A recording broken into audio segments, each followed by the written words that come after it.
What's going on, everybody? RJ Ochoa here from SB Nation's bloggingtheboys.com. Hope all is well wherever you are. Hope you're happy, safe, healthy. And if you are watching this right after I upload it, man alive, you rock. It is Sunday, officially August the 18th, 2024. It is 12:29 a.m. Central Standard Time as the clock in the corner of my MacBook blinks, blinks, blinks. The Dallas Cowboys just wrapped up their second preseason game of the year, a victory over the Las Vegas Raiders, 27-12, the final score. We have a lot to get into, but I understand it is late, so we're not going to have the longest conversation here. We're going to make sure we hit all the important things. But speaking of important things, if you haven't yet, please subscribe here to the Blog of the Boys YouTube channel. I have videos coming out all the time discussing, analyzing, freaking out about the Dallas Cowboys. Who am I? I'm RJ Ochoa. You can follow me on Twitter, Instagram, or Threads at RJ Ochoa, or on TikTok at RJ.Ochoa, where I obviously post a lot of content similar to this as well. We here at Blogging the Boys are the most subscribed to individual team YouTube channel, so please make sure to subscribe, like, turn on notifications, all those fun things. As my dog Bear comes into the office, he wants to be a part of the overall experience here in the early hours of the morning. All right, let's go ahead and get to it here. Let me share my screen. I had an issue with this recently. Here we go, and we are off and running. All right, here is a look at the Dallas Cowboys scoreboard, box score, whatever you want to call it, from Saturday night against the Las Vegas Raiders. As noted, 27-12, the final score. Let me try to zoom in over here for you. Bear, it's cool, man, I promise. Trey Lance, from a rushing standpoint, 7 carries, 34 yards, had the touchdown at the very end of the game. Thank you, Bear. Again, he's trying to get comfortable. I apologize. Deuce Vaughn with an impressive 6.8 yards per carry, just shy of that nice mark. 5 for 34, long of 12. Deuce Vaughn's longest run last year as a rookie in regular season play was 13 yards, so you came very, very close to that. The 20-yard run by Trey Lance was incredible, obviously set up the amazing Brandon Aubrey 66-yard field goal that we got to end the first half. I thought Royce Freeman looked good. I thought Malik Davis had moments. But ultimately, I thought that this was a great game for the offense in a lot of different respects. Trey Lance, from a passing standpoint, we saw Cooper Rush just a bit, obviously. 15 of 23 for $151, and the touchdown, obviously, that he finally got, that we finally got. If you were following me on Twitter, I was having a great time. My wife and I would gotten some Nothing Bundt cakes. No free ads, but Nothing Bundt cakes. If you want to sponsor me, I'm totally down for it. My dog won't be doing this in all the videos, I promise. But I tweeted that I was going to eat this leftover Nothing Bundt cake that we had whenever the Dallas Cowboys finally scored a touchdown. And it was a chocolate chip Nothing Bundt cake. So I really wanted to make sure that I ate it. And, of course, they're not scoring a single touchdown. And the Trey Lance, Ryan Flournoy thing at the very end of the first half was just a really cool, fun moment. So I appreciate them for making that happen for me. Obviously, Flournoy had the receiving touchdown. Racey McMath got involved, 54 yards.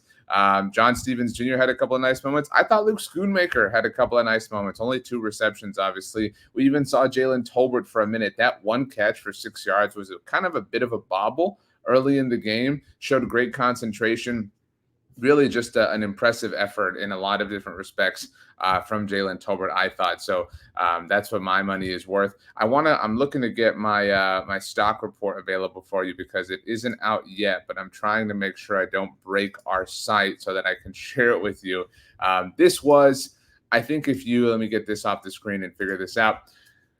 This was as good of a preseason game as you can have, and it was obviously a preseason game, right? But it was great in that the offense looked solid. It was great in that the defense looked solid. Keenan Hall obviously had the interception return for a touchdown, the pick six at the end, and you even had special teams prowess, obviously, with Brandon Aubrey and the 66-yard field goal. It's just stupid how amazing he is. It doesn't make sense, but that's who Brandon Aubrey is at this point in time. Now, you did have the Jalen Cropper fumble, and that's unfortunate, obviously. So there, wasn't a night of total pros, but it was a night for the most part of a lot of pros. I had mostly stock ups as I'm trying to refresh this. I don't know why it's not working for us here. I may have to just show it to you without the bells and whistles as I let it load. I'm trying to buy myself some time. Here it goes. We'll see if it's going to happen. If not, I'll show it to you in the edit bay, and it'll be totally fine because it's 12:33 in the morning. That's what happened here. All right, I think we're going to be in business as it finally loaded. I feel like I'm in 2002 with my AOL dial-up stuff. Let's see here. I'm going to give it another second here. The issue, if you're curious, is this article isn't actually out yet at 12:33. It's coming out at 12:45. So we're 12 minutes away, but we're not going to wait that long to look at it. So, okay, I'll show it to you in the edit bay. Here we go. 1 second here, and let me share my screen. Looking for it. Here we are, and here we go. Stock up. This is how the sausage gets made, people. Stock up for me. I wanted to make sure that we had this conversation. Marshawn Nealon, he was incredible. I am in love with who Marshawn Nealon is as a football player. I have all the faith in the world. Let me put myself in the little corner here. I have all the faith in the world in him delivering what the team obviously lost in Sam Williams. I obviously wish that Sam Williams were around for this whole thing, but man alive, Marshawn Nealon looks incredible. Wanye Thomas, let's keep moving on here. I wrote this here. You can obviously see this. And I have similar verbiage in the Instagram and TikTok posts that I do about these things as well. That's why you should follow me on those platforms. Hand up in the air. I'll totally fess up. I did not have Wanye Thomas on my 53-man roster prediction. I did a video about that, had some social posts about it as well. And a lot of people clapped back. Now, a lot of people had an issue because I did not have I actually messed up twice. I did not have Damone Clark in one, and I did not have DeMarvin Overshawn in one. That was an oversight. That was an accident. This was like my mental mistake. I was wrong here. You can, take, points off of my grade for this. That's my bad. Cersei, my walk of shame, my walk of atonement. I will fix that. We're going to do it again this week. The rest of us at Blogging the Boys, our whole staff, or the staffers that did it. Wanye Thomas, I'm sorry. I apologize. He was awesome in this game. He just has a knack for being around the ball. He's always making a play. He is so great. And you can see, I obviously have Maris Liufau there as well. I thought this was kind of the Maris Liufau announcement. For the most part, I've thought that he's only kind of been known as the guy who the team drafted instead of a running back there at the end of the third round, because we've talked about that a million times in the fourth round pick and Trey Lance and all that stuff and Zeke Elliott. But this was, he really looks like an enforcer. He looks like somebody who is going to bring a physical attitude back to the defense, something that it was obviously lacking last year when they didn't have any kind of classic linebackers filling the middle. So love to see Maris Liufau getting some pop. Deuce Vaughn, you can see I included a tweet right there as well. Talked about him a little bit. I think that we kind of no longer have allowed ourselves to believe in this. It's been a weird kind of it's been 14 months on the Deuce Vaughn front. And I think the running back position for this team is in such a weird state of flux that we just kind of don't know what to expect. But I do think that Saturday night relit the flame of opportunity, of hope, if you will, for Deuce Vaughn and what we expect. I don't obviously think that he can be kind of a down in and down out back for this team, but there's no question that he can be a weapon. He can be an asset. And Saturday night at least helped me kind of feel that way in some respect. Let's move on, though. Andrew Booth and Trey Lance, those are the two names you see here on your screen. Andrew Booth got beat, and that was tough early on. Wasn't really his fault, but goodness gracious, did he dig in. Man, he had some tough tackles. And I'm hesitant and I'm weary to kind of just fall in love with everything, because we still have problems, this organization, that we need them to tend to with the contract extensions and all that stuff. But the Andrew Booth, the Jordan Phillips, the Carl Lawson, these moves, I kind of feel like, hey, look, I'm buying it. And Andrew Booth played really, really, really well in this game, made some really tough physical tackles, and that's what you want from that player, especially that you're acquiring this late in the game. You could see Trey Lance. How could you not have Trey Lance? By the way, this isn't I get this question sometimes. This isn't like an order of stock. Like, it's not like Trey Lance was less impressive from a stock perspective than everybody we've talked about so far. This is just, again, while we're kind of talking about how the sausage gets made, I tend to write this somewhat in chronological order, somewhat as the game is kind of flowing. It's kind of my notes that evolves into an article. And it took a little bit, obviously, for Trey Lance to kind of find his footing and whatnot. But man, he looks so comfortable for the first time. He looks like he had a sense of comfort for the first time, and he clearly still has a lot of work to do. But if there's one person who I think deserves props here, and it's obviously Trey, right? To be able to do this and all this stuff and to be humble enough to do it, there's no question that Trey Lance deserves all the credit. Mike McCarthy, nobody ever wants to give. I know I've sang this song to you before. Look, Mike McCarthy, nobody gives him any kind of credit for being a quarterback whisperer. Anywhere he goes, any quarterbacks he touched, they all have success. And so good for everybody. Good for everybody that Trey Lance obviously, had a good night on Saturday night. You can see Ryan Flournoy is listed as well. He caught the touchdown. He hadn't really had a moment, I thought, like everybody else had so far throughout camp. But you catch a touchdown in the preseason, that's definitely a moment. Brandon Aubrey, 66-yard field goal. Dude, I really have nothing more to say. It was It was just stupid. I mean, it was amazing. Brandon Aubrey is the man. I cannot believe he is the kicker for our favorite football team. Appropriately, by the way, because everybody knows that he played soccer in Notre Dame the day that the Premier League came back. So whoever your club is, I hope it went well for you, unless you root for somebody dumb like Arsenal, but whatever. So let's keep going. Last two stock ups for me. Cooper Beebe got the start at center. I thought did a great job. Nothing bad happened. Nothing chaotic happened.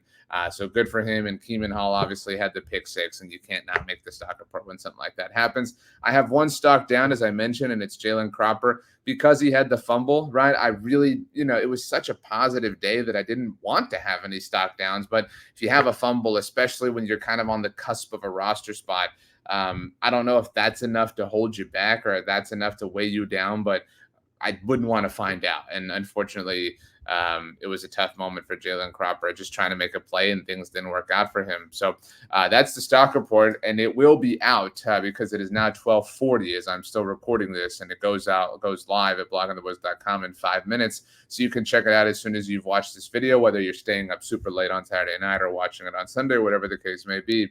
I thought, once again, it was a very productive day for the Dallas Cowboys, a very solid day at work, if you will. And I think that they checked every box they wanted to check. I think they saw all the players they wanted to, kind of see. It's unfortunate, obviously, that Mozzie Smith was dealing with the allergic reaction. All the best to him. I think that goes without saying. Nothing but health and wellness is what we're rooting for and cheering for him. Hope he's feeling better as soon as possible. It was great to see Jordan Phillips. Obviously, I didn't have him on the stock report, but get him, see him get the start, see him kind of have some successes early on. And I'm not putting really any, to kind of stick with the theme of the episode or theme of the video here, any stock in the 5 turnovers that the Cowboys have generated on defense. But I'm also not putting nothing in it, right? I'm not putting like stock, like chicken stock. That analogy's gone too far. It's very late. But my point is, I'm not going to make a big deal about it, but I'm also not going to throw it away and act like it means nothing. So I'm very excited to see. I've been out on the Zimmer hire, that's been something that I just never bought into, and I've been very honest about that, and I'm very open and willing and kind of anxious to be proven wrong there. Kind of seems like I might be. I mean, it's a very interesting kind of thing to have happen. And this is the kind of thing, like, the offseason was so toxic, and the offseason was so just exhausting, and I think that still wears on all of us, obviously, as fans. And it's one of those things where, the football starts to happen, and we remember that this is a good football team. And they're just 2-3, ideally, flicks of the pen away from everything being fixed, right? Away from, it will still be frustrating, and it will still be stupid the way they have gone about this Dak and CD thing if they do ultimately get them done before the season starts. But if they get them done, they get them done. And then they're done, and we don't have to worry about them for a very long time. And so if that happens, then I think all of a sudden, the vibes are good, and it's kumbaya, and it's hunky-dory, and we're feeling pretty good about the state of this team and what they can accomplish in 2024. So tonight was a good night. Saturday night was a good night. And I hope you enjoyed it. If you did stay up for the entire thing, kudos to you. Now, this video is being recorded in the wee hours of Sunday, August the 18th. But later on Sunday, August the 18th, I will have another video available for you. This is the practice and the rhythm of the season now that we're here. Day after thoughts, which is exactly what it sounds like. After we've had a night to sleep on it, let it all marinate, let it all kind of chill with us. Day after thoughts. This is also something I will write for you at bloggingtheboys.com. Also something that will be featured in social posts across all my social media profiles, which is why you should follow me all those places, like I said. And of course, I'll remind you to please subscribe here to the Blogging the Boys YouTube channel. Goodness gracious, that cake I had was delicious. Shout out to Trey Lance and to Ryan Flournoy for making it happen. Shout out to you for taking time, whenever it was, to stop by here and chat with me about our favorite thing in the universe, and that is the Dallas Cowboys. Shout out to Bear for making himself comfortable here in the office as I got this video started. And shout out to Honey, who was a very good girl sleeping underneath the desk and didn't make a sound. I bet you didn't even know she was in here. That's how good of a girl she was. All right, let's go ahead and get out of here because I got to get to sleep. And I'm sure you do too. This was a fun day. That's kind of how the preseason tends to go. Once again, my name is RJ Ochoa. You know me from all across the Blogging the Boys universe. Thank you so much for your time. It is the greatest thing that you can give us and give me, and I do not take that for granted. I plan to continue to earn it throughout the course of the rest of the season. Thanks so much for hanging out. Have a great rest of the weekend, and we'll see you next time.